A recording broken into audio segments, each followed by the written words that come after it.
break the narrative? Get the real story with no filters and no apologies. Cut through the noise with real conversation, real conviction, and real news. It's time for Truth Without Spin. It's the Alex Marlow Show.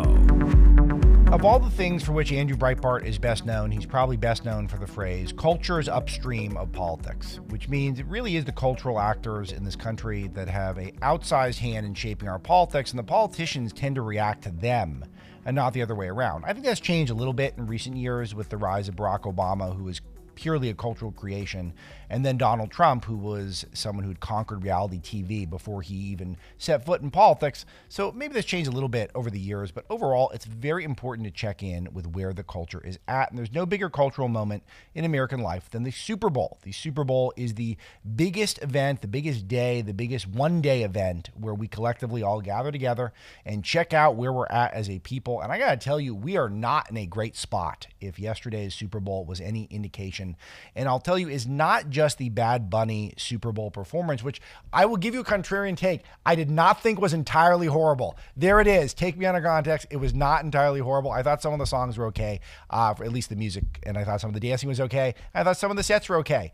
But it was set up in a way to maximize division within our country. It was designed specifically as an FU to ICE, as an FU to MAGA America, and that came from NFL, which is the biggest, maybe the most popular cultural institution we've got in this country, and that was what they chose to do at their Super Bowl. It was surreal to watch a Super Bowl with no English language in the halftime show, aside from, I guess, Lady Gaga, sung for 20 seconds in English.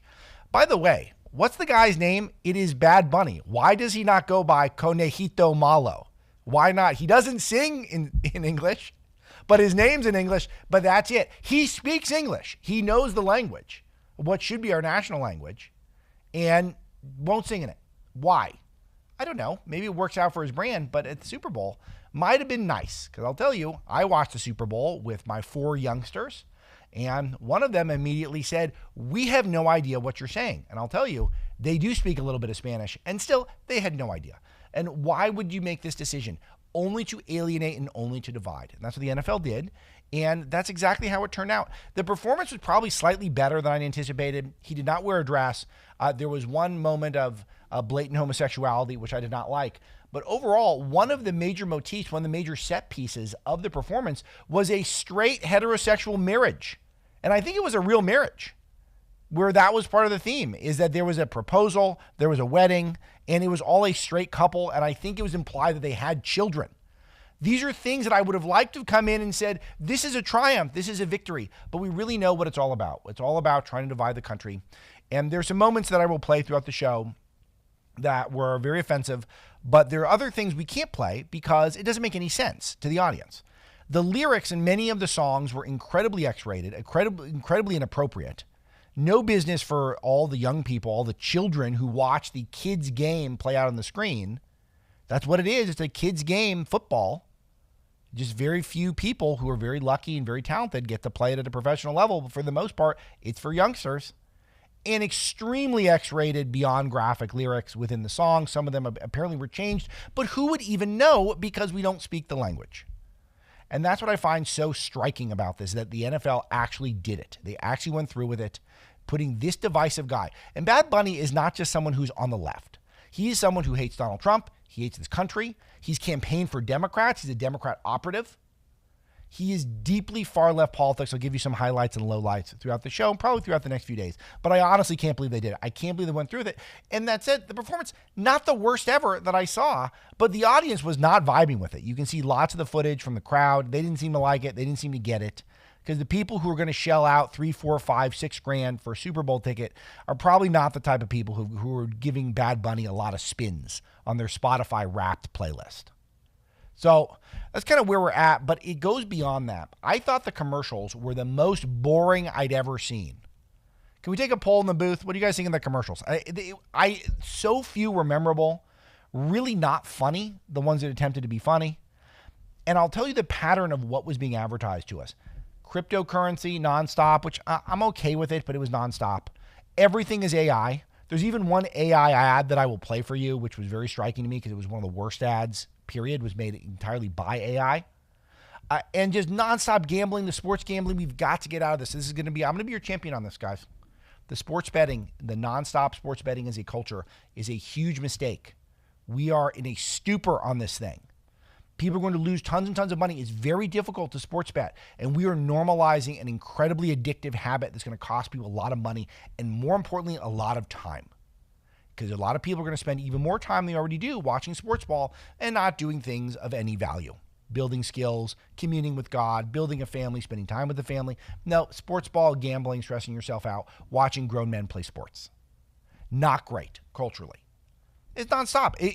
And of course, fat shot. It's just every fat celebrity is about to hammer some massive checks right now because all fat shot ads. Every third ad was some famous fat celebrity who's losing weight because they got the fat shot. I honestly think the fat shot is one of the biggest cultural moments of the century. It's going to be. It'll be completely transformative if there aren't huge long-term side effects that we don't know about yet. But overall, it could be pretty miraculous and maybe will do a lot of good. But it is very striking that every other ad is some celebrity saying, look at me, I'm looking great, I'm feeling great, I got the fat shot. It's like wild to see. All of this in our living rooms. I watched the Turning Point USA event, very tasteful, well done, very patriotic. A lot of calls out to Jesus, which I liked. I'm told Kid Rock is a great performer live. It's not my style of music, I got to admit. I'm not a big country music guy, I got to admit that too, but I did like some of the messages. Some of the songs were very good. And credit to them.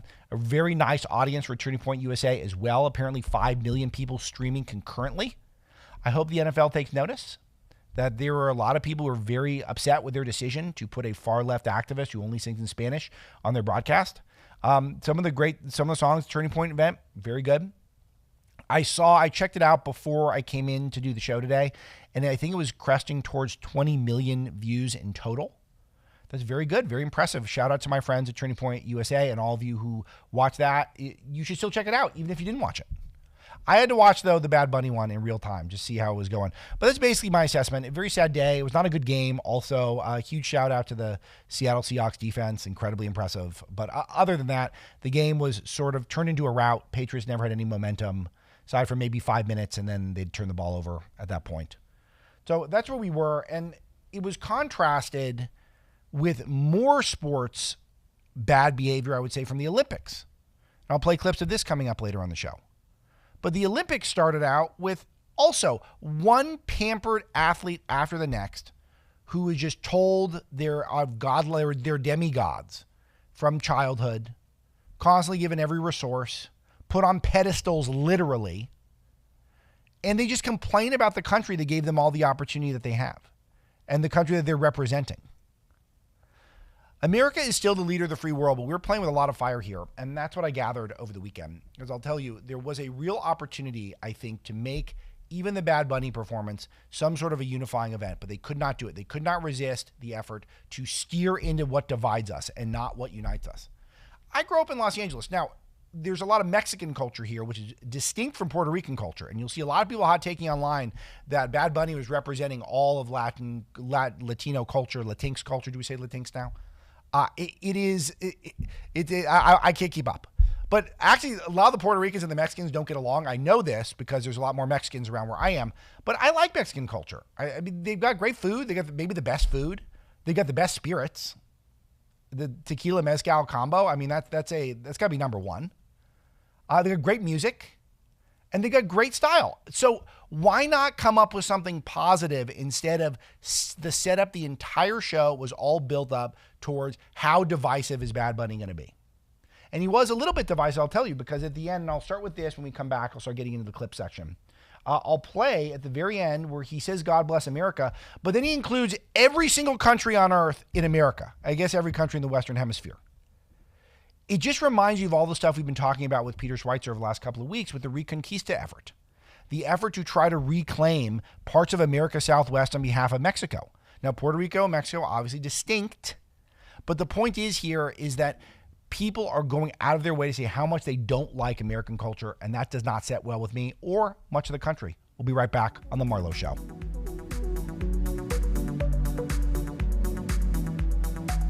If you're like me and are tired of random stuff getting thrown into your supplements like artificial colors and sugars, you probably would love to know more about phytonutrition.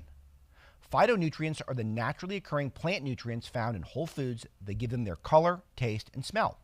And the presence of these three things is a surefire sign you're getting real phytonutrients. Balance of Nature's whole health system supplements are a value bundle that includes their fruits and veggies and fiber and spice supplements, which gives you 47 ingredients of fruits, vegetables, spices, and fibers, and all of the naturally occurring phytonutrients that come with them every single day. Balance of Nature takes produce through a specialized vacuum cold process that stabilizes the ingredients. They're then powdered and packaged with no binders, fillers, or flow agents. So whether you've been on the fence for a long time or it's your first time you're hearing about them, I recommend them to you. Go to balanceofnature.com and order the whole health system supplements as a preferred customer today. Go to balanceofnature.com. All right, it was a super divisive and semi-boring Super Bowl, particularly the halftime show from the NFL, that takes lots of opportunities to divide the country, even though they, in many ways, are sort of unifying. People like watching the game. Bad Bunny gyrating, grabbing his crotch in front of all the kids who are in the audience, singing in a language that most of the viewers don't speak. Not to say that we shouldn't be multilingual. I love being multilingual. I'm sitting in the Dennis Prager studio right now. Dennis, famously multilingual. I love being multilingual, but it is very alienating when you take the main language of the country and you don't use it at all, aside from the guy's name, which is Bad Bunny. We're calling him Conejito Malo. All right. He also is a representative of apparently the entire League of Nations. He shouted out pretty much every American country, even not American countries. Let's play cut 15, guys. God bless America. Sea Chile, Argentina, Uruguay, Paraguay, Bolivia, Perú, Ecuador, Brasil, Colombia, Venezuela, Guyana, Panamá, Costa Rica, Nicaragua, Honduras, El Salvador, Guatemala, México, Cuba, República Dominicana, Jamaica, Haití, las Antillas, United States, Canadá, Motherland, mi patria, Puerto Rico. Seguimos aquí. I like the idea of the NFL being international, I guess. I think it's a way of exporting American culture. If we're exporting American culture, that's great. But the thing is, if we're just importing all these other cultures, then that's not necessarily great. It's not, to a certain extent, it's nice to have diversity, in a literal sense. But it can't just be God bless America for a minute. It has to be God bless Uruguay and Canada. The Canada kind of got me on that. It got Sean too. Sean was freaking out. The Canada. So he's representing everyone, Puerto Rico and Canada. I mean, it's not for me. It's not for me, that stuff. Let's play cut 14. Let's go.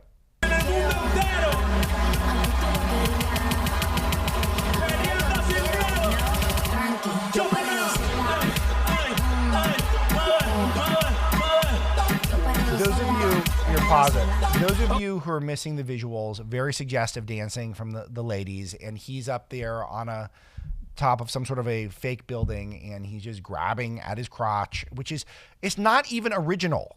Elvis, Michael Jackson, I mean, we've done the crotch grabs, right? Let's bring something original. I gotta admit, the ladies can dance, though. That's a fact. Okay, let's roll.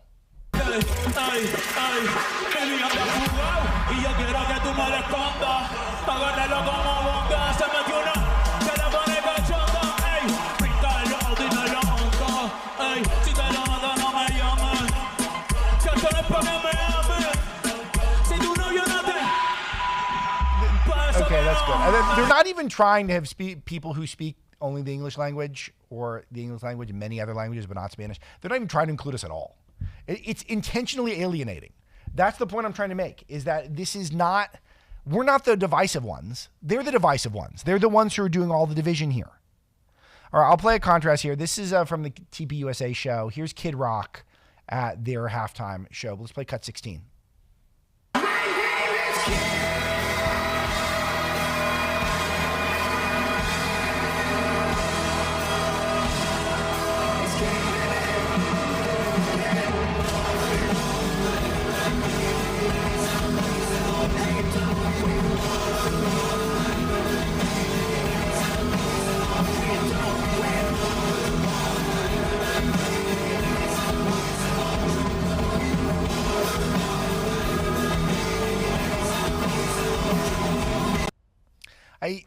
guy's in good shape, and he's bouncing up and down.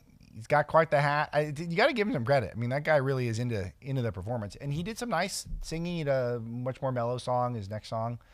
But he's rode this kid thing for a long time. I think he's in his mid-50s now.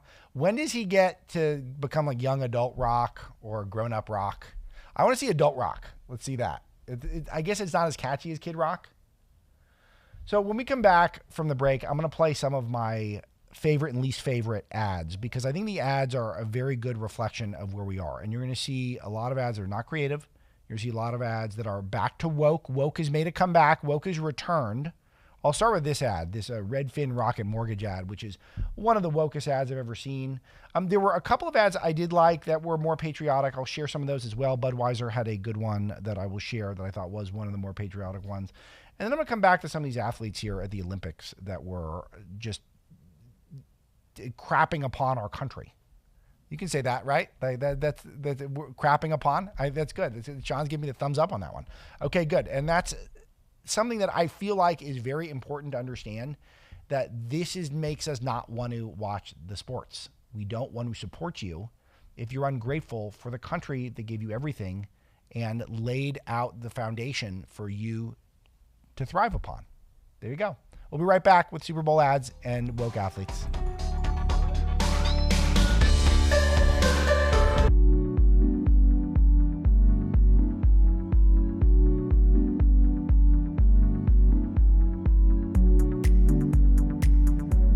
All right, big week for the show. I'm heading out to D.C. tonight. We have a big event with Commerce Secretary Howard Lutnick, which is on Wednesday. We'll broadcast that live at Breitbart.com, and then I'm sure I'll be able to turn it into a podcast for all of you if you want to get caught up on that. We got big stuff on the podcast feed. My episode over the weekend with Emma Jo Morris, where we break down the rat infestation, the dead rats next to the piles of trash in New York City and the frozen tundra that it's become. Crazy stuff that she reports on from there. We got a big episode on John Carney breaking down the economy. We got Senator McCormick coming in this week. We've got Education Secretary McMahon. We've got HUD Secretary Scott Turner. Big stuff afoot on the Marlow Show. Looking at Bad Bunny's political record, he said F Donald Trump. He did not use the letter. He said Presidente del Racismo, president of racism. That was 2020 during the Black Lives Matter protests. He's mocked Trump repeatedly. He wants Puerto Rico to become independent because he thinks America is colonialist. He's been a strong opponent of ICE. That might be news to you guys. So that's the type of guy the NFL wants as their headliner. All right, so the ads were not much. It was an actual marriage. Yeah, that's what I thought. Which, again, I would love to come in, Sean's saying that I was correct, that it was a real marriage during the thing. I would love to come in and say that's a win for traditional values. But we can't do that because there was too much other divisive stuff ahead of time, including just the selection of this guy was divisive. A lot of people who are watching for the game, which is most of the audience, is going to be thinking, who is this person and why is he doing this? All right, I want to play for you some of the ads I thought were highlights and lowlights. Let's start with a lowlight. This was probably the worst ad for me. This is from Redfin, which is the website you go on to see how much all of your friends and family's houses cost.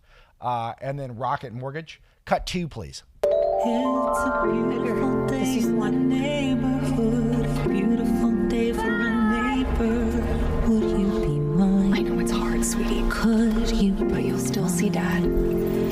It's a neighborly day in this beauty wood. A neighborly day for a beauty. Would you be mine? Stop. Could you be? Big storm coming in. I have always wanted to have a neighbor. Okay, pause. So far, we've got a racist dog. So the dog's barking at the brown person. So racist dog. And then we've got the white old guy who clearly is obviously a Trump voter, ignoring the kindly Hispanic man. So this is good. Okay, continue.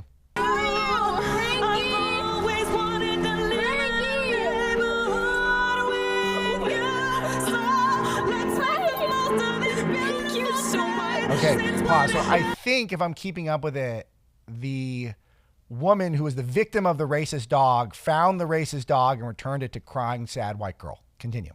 We might as well say, would you be mine? Could you be mine? Won't you be my neighbor? Thank you so much. Won't you be my neighbor? Okay, so it just basically it's woke propaganda. It's obviously race baiting. It seems like there's some pretty heavy-handed anti-white messaging in here, and just the emotional, on-the-nose nature of it all is just that is a zero creatively, and it feels like it's a regression politically. But there's the least creative ad, period, which is from Svedka Vodka, which is. I can't speak to the quality of it. I know they sold the plastic bottle, but apparently this ad was made completely with AI. Let's play cut 7, please.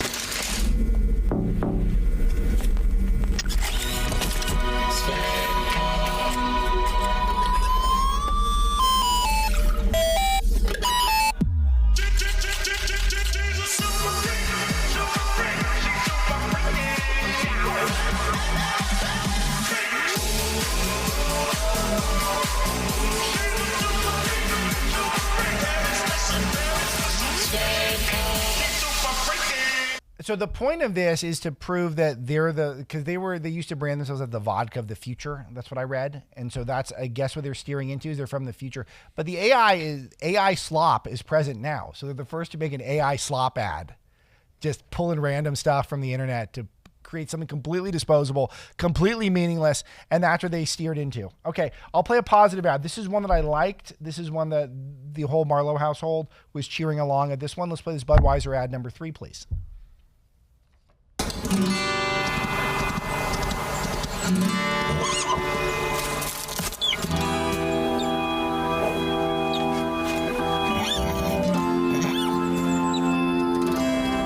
Pause. Just for the radio audience, and again, when we do the show, it's a visual. We're doing the visuals here, but I'll try to describe what's going on. There's a Budweiser Clydesdale, and the tiniest little bird you've ever seen in your life. So adorable. You can't even believe how adorable this bird is. And you're hearing, Freebird is coming up. That's classic. We love some Skinner around here, don't we? We love Skinner. Let's go on.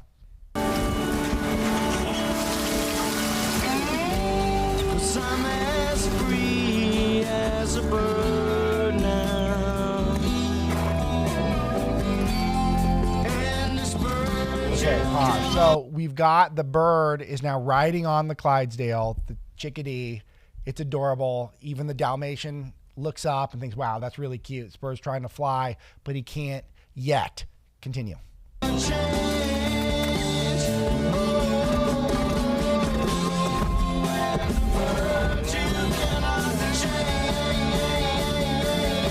Okay, we can see some time lapse going on. Hold on, pause. Oh, we just missed it. It's almost like a Pegasus. Now, there it is, beautiful. So it looks like a Pegasus now. The horse now looks like it's got wings. There's been some time lapse going on. Here comes a big reveal. Roll it.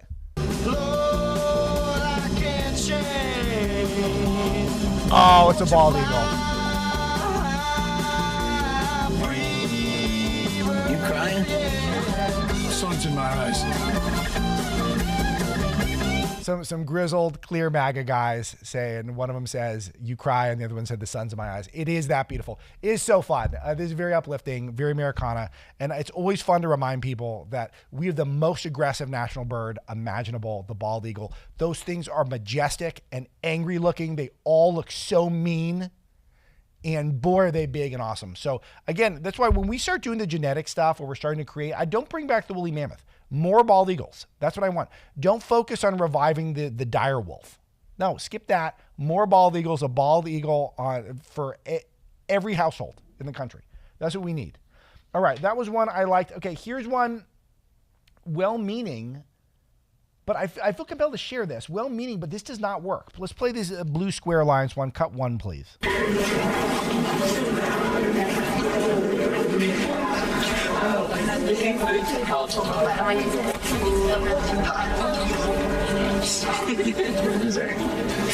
Dude. Did you see that? Should we tell him? So bad. Oh, look at him. Oh my gosh. Not funny. Okay, so far, a nerdy-looking Jewish kid in a high school has been bullied by 2 white boys who are taller than him, and now he's looking sad in his locker.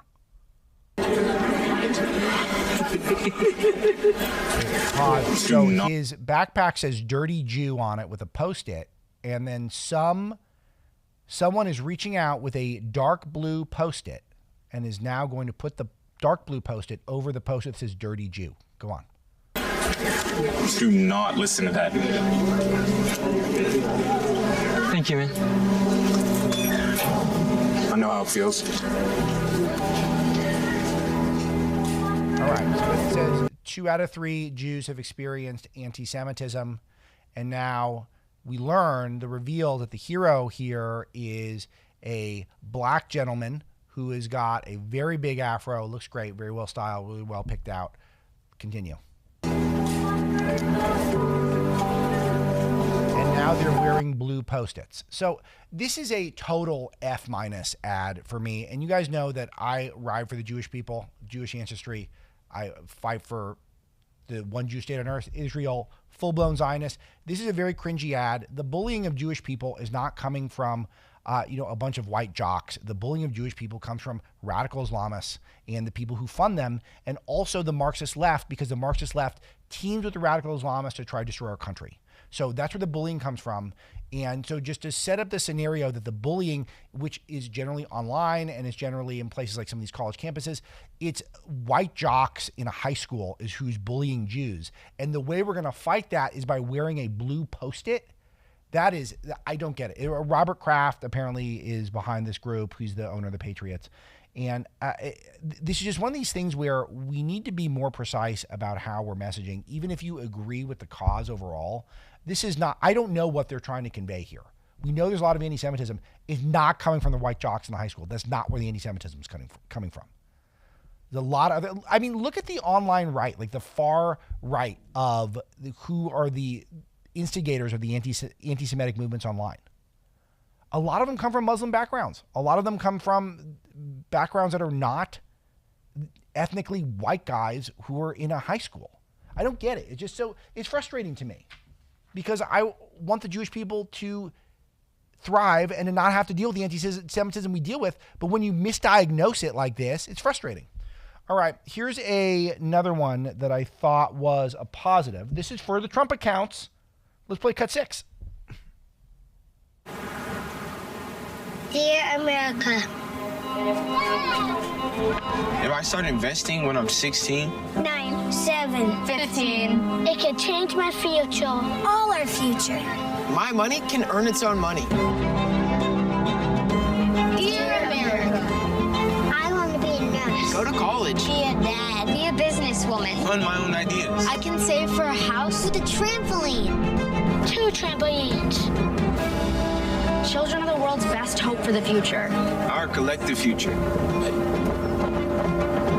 If not us, Who? If not now, when?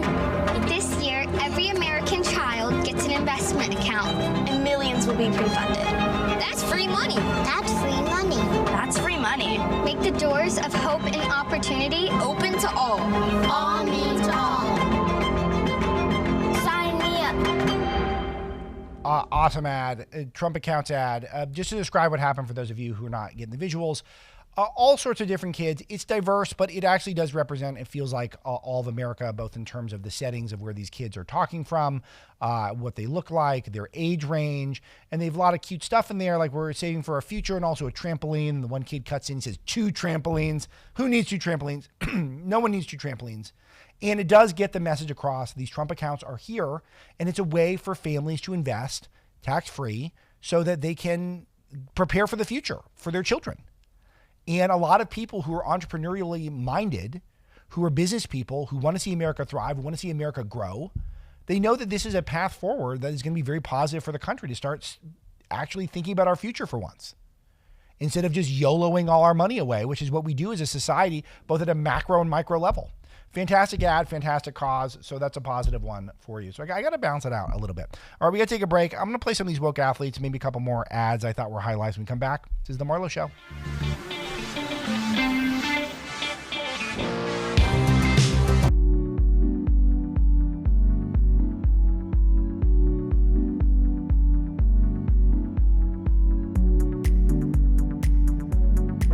We have a great team here in the Marlow Show. Greg Eben is our executive producer. Sean McConnell runs the board. Roger Wicker Jr., Rick Locke, Garrett Shawley, Matt Zibble, Brandon Couples, Misty Callahan, John Cassio, all help us out.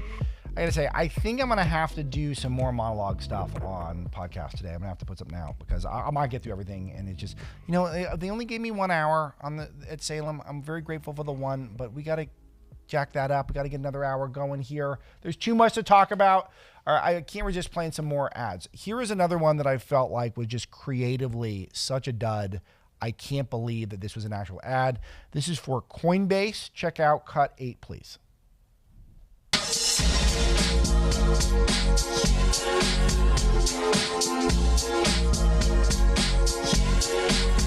Okay, pause. So far, this is a blue screen. It looks very retro in terms of computer programming.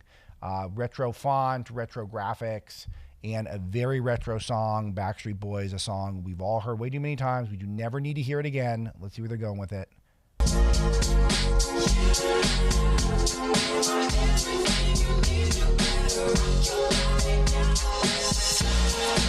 Okay, pause. No one has any idea what's going on. So will they get somewhere with it? I'll give you a spoiler. The answer is no, but let's keep going.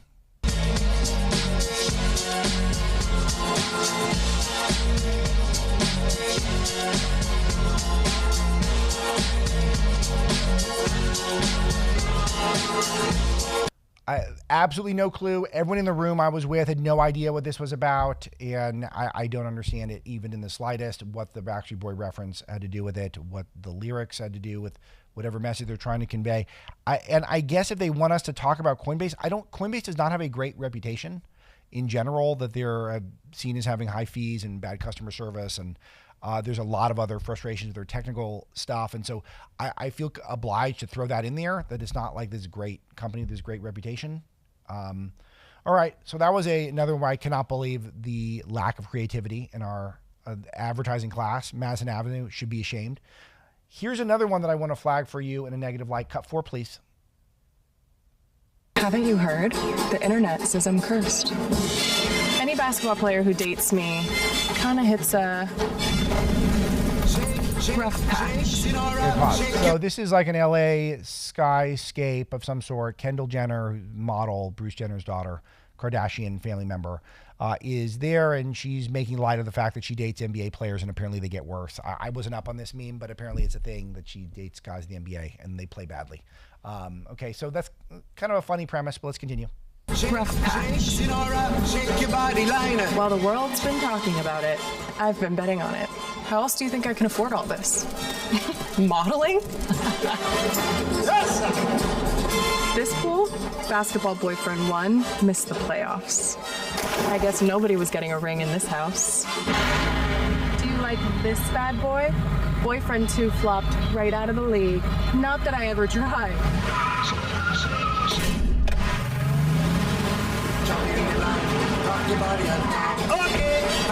This cute John! Thanks, boyfriend 3! But today, it's time to bet on something new. Football players. I'm making my bet on who's going to win. And you can bet with me or against me on Fanatic Sportsbook. Next stop, San Francisco. Football boyfriend. Yes. All right, so it's all for another gambling site because we don't have enough with the FanDuels and DraftKings and DraftQueens and just whatever it is. I mean, Fanatics is the brand, and she's making light of the fact that she could have bet against her boyfriends and she would have made a lot of money, which is sort of a funny premise. But I just don't understand why we're allowed to have these ads, like why we're allowed to have these gambling ads where it's so addictive. It's destroying families, destroying people's youths. I'm so relieved this stuff was not available to me when I was younger, because I would have tried it probably, and you can get really hooked in this stuff. When I got to say that I used to play online poker, it is so hard to turn that stuff off. Once you get down that road that you're allowing yourself to do it, it's so hard to stop. And we need to knock this off. It's like, if we can't have cigarette ads, cigarettes, I would so much rather my kids smoked than my kids. I don't want my kids to smoke, to be honest. I got a cancer doctor for a wife, so I don't know if that's the best analogy. But it's the, I don't want them betting on stuff. I really don't, on their phones. This is we are sleepwalking into a huge disaster here. So I just feel like I got to put my hand up and say, we are way overwhelmed. We've got to stop this. And we need to start being responsible. This is being deeply irresponsible. We're collectively so irresponsible with money already. And the American dream is not going to be served by these people who are essentially trying to steal the wealth, the limited wealth that young Americans have on the sports betting. And I'm concerned, deeply concerned. All right, there's so much more I wish I got to today on the show, but I'm out of time. So I will see you all tomorrow. Go in peace to love and serve the Lord.